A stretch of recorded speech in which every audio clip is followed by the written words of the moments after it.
Oil prices ended the week on a bit of a down note, but held near the $60 level, a level that's been working up to over the last couple of months. 9 out of the last 10 weeks, we've seen oil prices trade higher.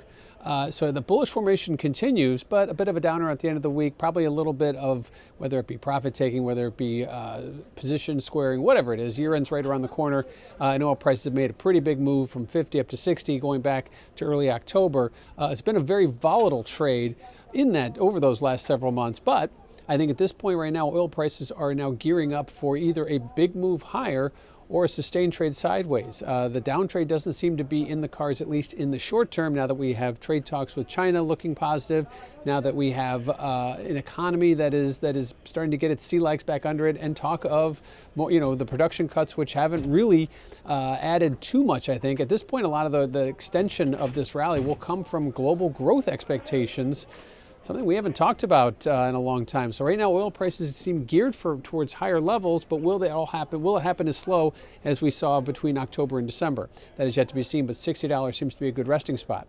The dollar today ended the week on a high note.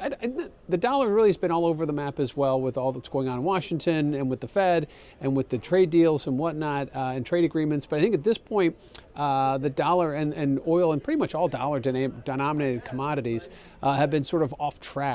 As we've seen, obviously, gold trading sideways, the dollar up and down. Now we're seeing oil much higher, much stronger. We see the dollar up and down. So again, it depends on the day. Today, dollar was higher and oil was lower, but it hasn't been that way on this whole move. But the dollar certainly getting a nice bid into the weekend. Lastly, let's look at positioning from the CFTC. They are showing speculators long, and they are holding on. And a lot of the reason why this rally has sustained 2 months is because they aren't getting out, and we are near the year-to-date highs from speculators being as long as they have been going back to April. So right now, if you start to see the speculators turn, that's going to give you some short-term buying opportunities. But at this point, I think the economics as well as the demand that we're seeing is going to continue to push oil prices forward. If that all recession thing comes back, that talk comes back into first and second quarter, you can bet oil prices will react very quickly.